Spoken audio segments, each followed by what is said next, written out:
Diadema antellarium, or the great black sea urchin, is imperative to the survival of the coral reefs in St. John. Notable for their thin, brittle, and dauntingly long spines, these urchins are key herbivores and are known to graze on the macroalgae that cover the reefs.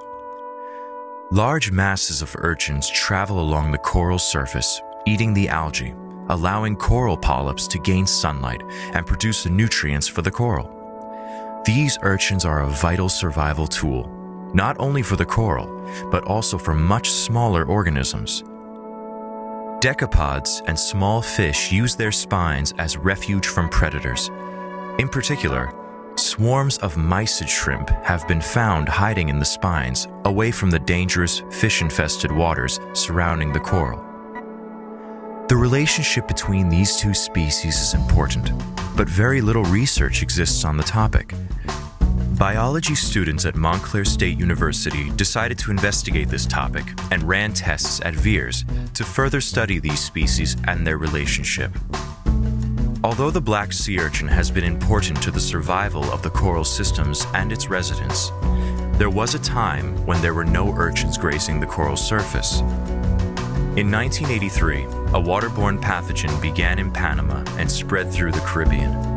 This caused a large amount of urchins to die off, which resulted in an overabundance of macroalgal cover, smothering the coral polyps and leaving mysid shrimp vulnerable to surrounding fish. They're the main predators on the microalgae that covers most of the coral reefs, and without them being there, the algae just covers everything and kills off the coral reefs by creating a nice blanket of green on top of all the algae, which forces them just to die because they could get no sunlight.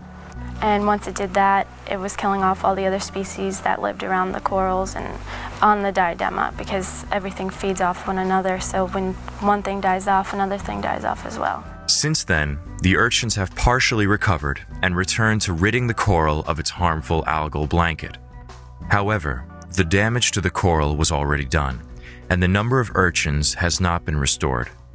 The recovery of the coral is stagnant, which poses a threat to the species that rely on it. St. John is not the only place that deals with the complications of dying systems. Jamaica and Florida are plagued with fading reefs and decreased urchin populations. But unlike St. John, these waters are largely developed and polluted, creating an environment where new life cannot be easily supported. Though it is known for its tourism, St. John is one of the most preserved islands in the Caribbean Sea, with 2/3 of the 28 square miles designated as national parks and reserves, which makes it easier for organisms to reproduce and grow freely. National reserves on the island adhere to strict laws, preventing humans from harming the wildlife within park boundaries. So we have people tearing down forests to build their house, which is not really their land to be doing that. So we have pressures like that, population pressures. The main one I watch for in the water is anchoring.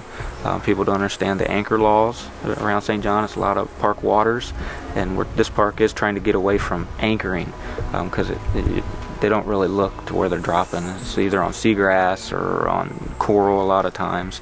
Though the damage to the mangrove and coral systems is still visible today, there are signs of growth and much hope for the future. Officials on the island are very passionate about allowing nature to heal these systems and let the marine life do its part without humans intervening. Things evolve, the earth evolves, things change. I just tell people the main thing is just understand we do impact the earth. It doesn't you can argue it all the time, but just walking, you impact it. And humans, the more visitors we get here, yes, there's going to be more impacts. But with today's commercially demanding world, St. John may be in trouble. Due to its little amount of exports, St. John relies strongly on tourism for its income.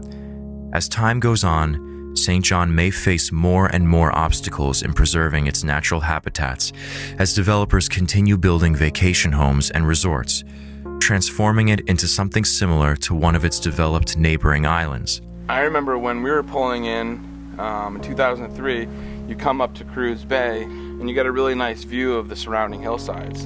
And there's always been quite a bit of development along those hills, but when I came here in 2007, I didn't even recognize it as Cruz Bay.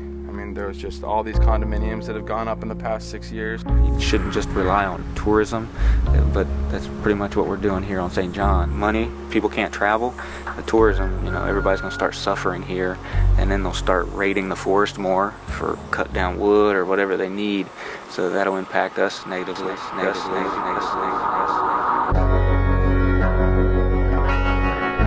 Valuable natural habitats all over the world have encountered this problem, and many stray away from preserving the wildlife.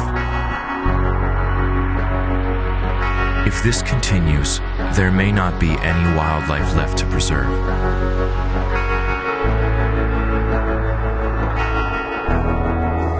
In order to help small, struggling islands such as St. John, we must strive to preserve these beautiful habitats for marine life and humans alike.